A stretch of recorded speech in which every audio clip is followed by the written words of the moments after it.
Bienvenue dans l'épisode 12 de la série The Eternauts. Le niveau s'appelle Privacy et le but est de débloquer le contrat intelligent Privacy et pour ça, il faut que tu mettes la variable locked à false. Donc là, j'ai 2 indices pour ce niveau. Le premier est de bien comprendre les slots de stockage, les slots, comment le stockage fonctionne.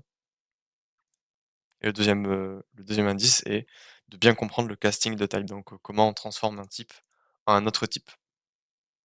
Si tu veux cette version écrite du niveau, tu peux cliquer sur, un des liens dans la description, j'ai fait un Notion et j'ai aussi fait quelques quiz pour ce niveau que tu peux aussi accéder dans la description.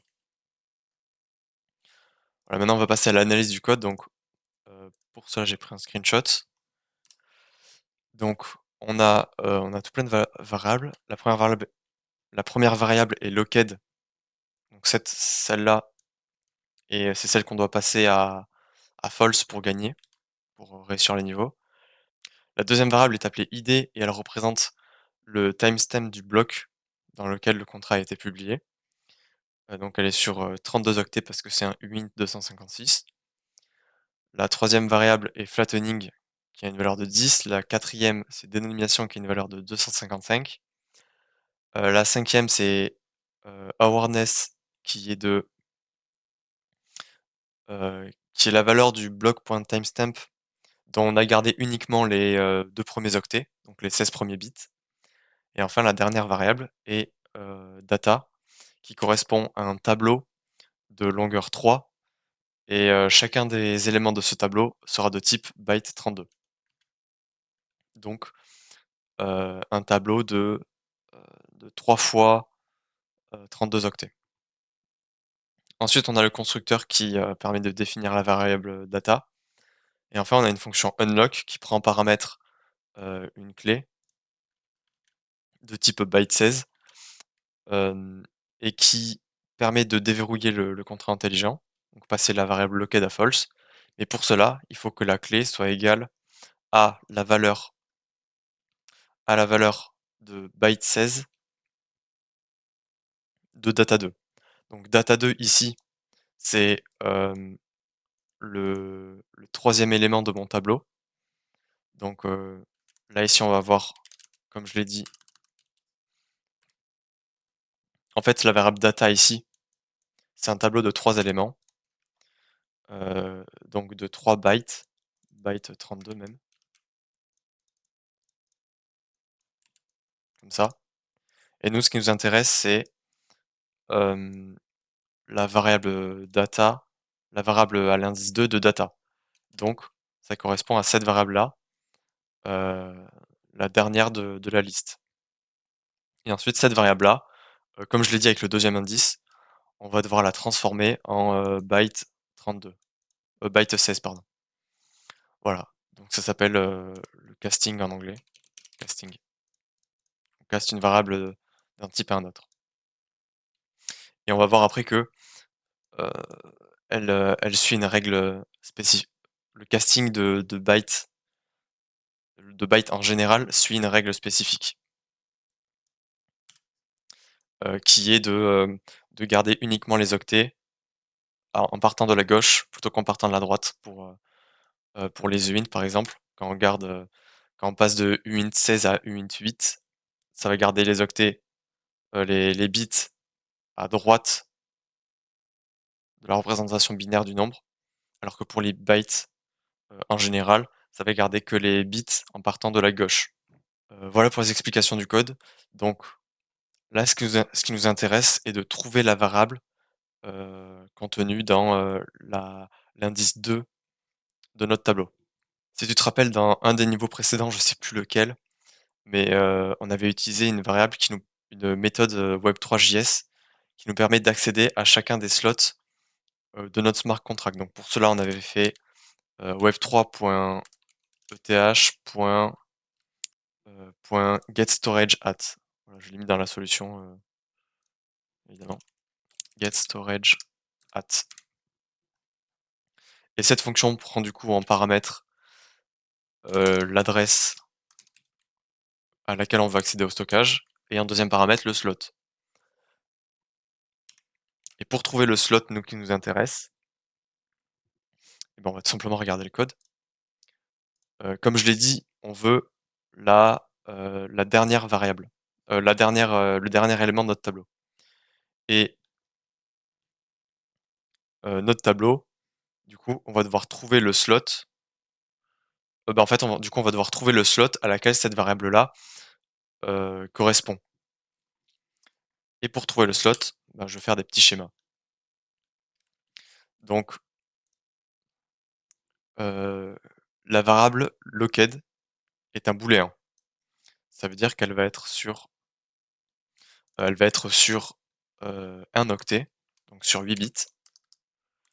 Ça veut dire que le slot numéro 1 sera occupé par la variable locked. Enfin, les 8 premiers bits du slot numéro 1 seront occupés par la variable locked. Slot, c'est le slot 0 d'ailleurs, c'est pas le slot 1, c'est le slot 0, ça commence à 0. On peut accéder à ce slot d'ailleurs en faisant web3.eth.getStorageAt de instance 0, voilà, avec une virgule, avec un await. Voilà, et on peut voir que dans le slot 0, il y a uniquement la valeur de notre booléen. Et c'est dû au fait que, euh, en fait, la variable d'après est stockée sur un Uint256. Et Uint256, c'est sur 32 octets, donc 256 bits égale 32 octets. Et il n'y a plus la place de la stocker dans le slot 0, parce que le slot 0 a 32 octets de base, moins 1 parce qu'on stocke la variable de locked, donc il en reste plus que 31. Et 32 est supérieur à 31, donc la variable id va être stockée dans le slot d'après, donc le slot 1. Et pareil, elle remplit le slot 1, donc ça veut dire que la variable d'après, flattening, sera dans le slot 2. Et là, comme on a un uint8, elle prend que un octet du slot numéro 2, donc il nous en reste 31 pour le slot numéro 2. Et là, on peut voir que que les variables dénomination et awareness sont respectivement sur 1 et 2 octets. C'est-à-dire que si je fais 1 octet, 1 octet, plus 1 octet, plus 2 octets, ça fait 4 octets en tout pour ces trois variables-là. Et comme le slot 2 a 32 octets, comme chacun des slots ont 32 octets, on peut voir qu'on peut les mettre dans un seul slot. Donc elles seront regroupées.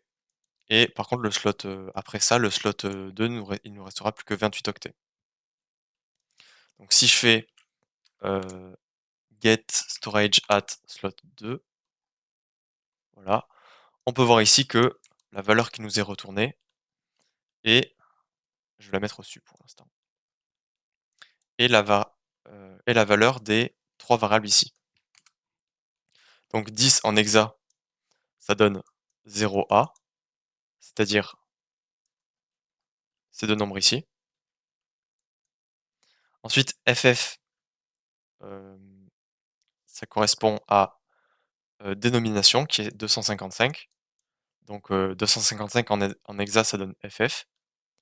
Et ensuite, la dernière variable qui est awareness, qui est sur 2 octets, et qui du coup va être les 4 autres caractères après, donc 1D94. Voilà, donc on a le slot, voilà pour les explications du slot numéro 2. Ah oui, et je ne l'ai pas précisé, mais en hexadécimal, une valeur, c'est 2 caractères. Donc là, c'est 1 octet, 2 octets, 3 octets, 4 octets, 5 octets, etc. Je vais juste copier-coller les valeurs du slot 1 et 2 dans les cadres pour que ce soit un peu plus visuel. Voilà, j'ai rendu ça un peu plus visuel. Donc maintenant, on peut passer au reste, c'est-à-dire la dernière variable, la variable data. Donc la variable data, elle va avoir un tableau de 3 éléments de byte 32. Et comme ce tableau est fixe, le chacun des éléments vont être stockés au slot suivant, donc ceux qui suivent après la variable awareness, c'est-à-dire le slot 3, 4 et 5. parce qu'il y a 3 éléments dans le tableau. Notre premier élément du tableau data est à l'emplacement 3 parce que c'est sur, un byte 32 donc ça prend 32 octets, donc ça va remplir le slot 3. Ensuite, le deuxième élément peut pas rentrer dans le slot 3, donc il va rentrer dans le slot 4 et le cinquième élément va aller dans le slot 5. Pareil, je vais remplir ici visuellement, chacun des slots. Alors donc comme, je l'ai dit tout à l'heure, nous ce qui nous intéresse, c'est le troisième élément de data et on sait que ici ces 3 slots, c'est notre variable data. Donc on veut le troisième élément de data, donc le slot 5. Maintenant, une fois qu'on connaît cette variable, eh bien, on va tout simplement devoir la transformer en byte 8, en byte 16, et pour cela, on va le faire dans un contrat intelligent. Donc, je reviendrai un petit peu après pour copier cette valeur, parce qu'on s'en servira dans notre fonction. Mais avant, du coup, on va faire un contrat intelligent qui va appeler la fonction unlock et qui aura au préalable transformé heu, cette clé-là, cette valeur-là, en un byte 16.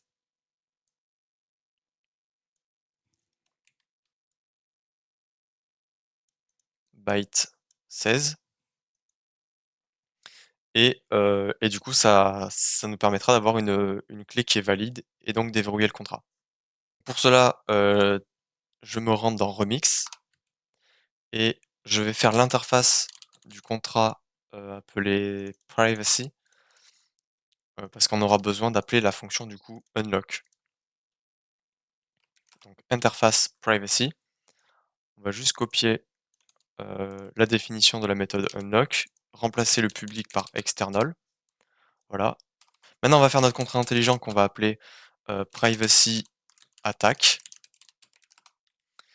et on va faire une fonction qui appellera unlock, donc on va lui donner le même nom, on va l'appeler unlock, qui prendra en argument un byte 32 qui sera, heu, la key. On va mettre en visibilité external et j'ai oublié un R, external, voilà. Donc cette méthode va appeler la méthode unlock de privacy, mais avant, elle va transformer le paramètre qu'on lui passera, donc c'est-à-dire la valeur du slot 5 en un byte 16. Donc je vais l'appeler, key16 égale byte 16 de key. Voilà, donc là on fait un casting de byte, 32 vers un byte 16. Ensuite j'appelle la fonction unlock. Donc pour ça il faut que je définisse l'instance de mon contrat intelligent. Donc pour cela je vais taper instance, copier l'adresse, adresse avec 2D, adresse de privacy adresse égale l'adresse que j'ai copiée et privacy, donc privacy contract égale privacy de mon adresse, l'adresse copiée de l'instance. J'ai oublié un C juste là, privacy, voilà. Maintenant je peux appeler ma méthode unlock de mon instance et je vais lui passer dedans la clé 16, voilà. Et ça permettra d'avoir la bonne clé. Alors là, j'aimerais bien juste, détailler un petit peu, ce casting ici, parce qu'en fait, on va passer du coup d'un, byte 32 à un byte 16.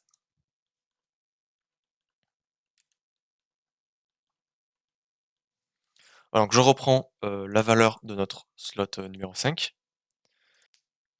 La valeur que j'ai surlignée ici correspond, à la moitié des octets du slot 5, donc c'est-à-dire, mince, donc c'est-à-dire, 16 octets.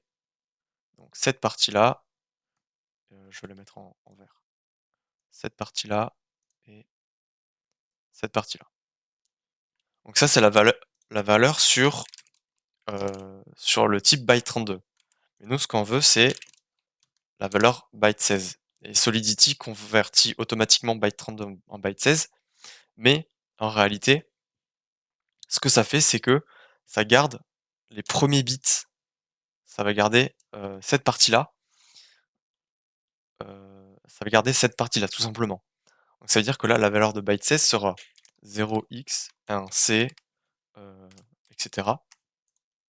Et la partie en verte sera totalement ignorée. Par contre, à l'inverse, pour les uint, j'ai pris un exemple où j'ai transformé la valeur 1000 en binaire. Donc en binaire, ça me donne ce nombre-là. Maintenant, Solidity, quand il va la convertir en uint 8, il va pas prendre les, il va pas prendre les premières, enfin les dernières octets, comme avec, comme avec les bytes, mais il va prendre plutôt les premières octets. On lit le binaire de droite à gauche. Ça veut dire que là, ma valeur 1000, elle vaudra plus 1000, elle vaudra cette valeur en binaire. J'ai juste oublié un nombre ici, donc voilà, c'est un 1, 1, 1. Donc cette valeur-là vaudra en binaire, enfin en décimale, 232. Voilà. Voilà pour le casting. Euh, donc on va pouvoir maintenant passer à la suite du contrat, c'est-à-dire le compiler, le déployer. Donc moi c'est bon, je prends le contrat privacy attack, déployer.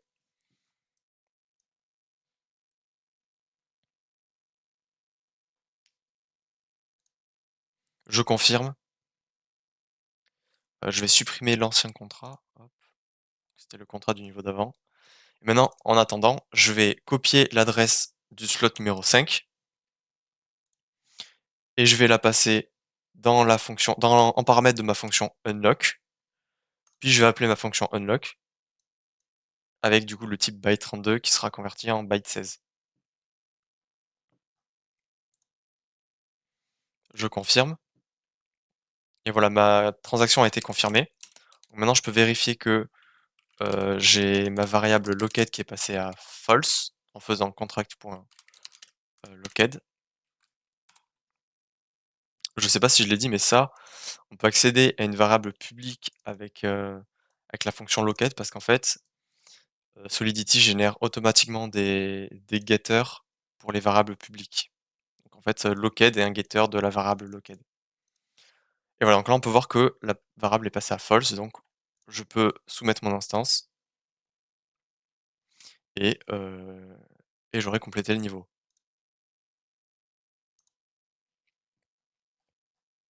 Voilà, n'oublie pas que, il y a un quiz dans la description pour t'entraîner à mieux retenir sur le long terme. Et aussi, j'en profite pour terminer cette vidéo en te disant que je propose du coaching.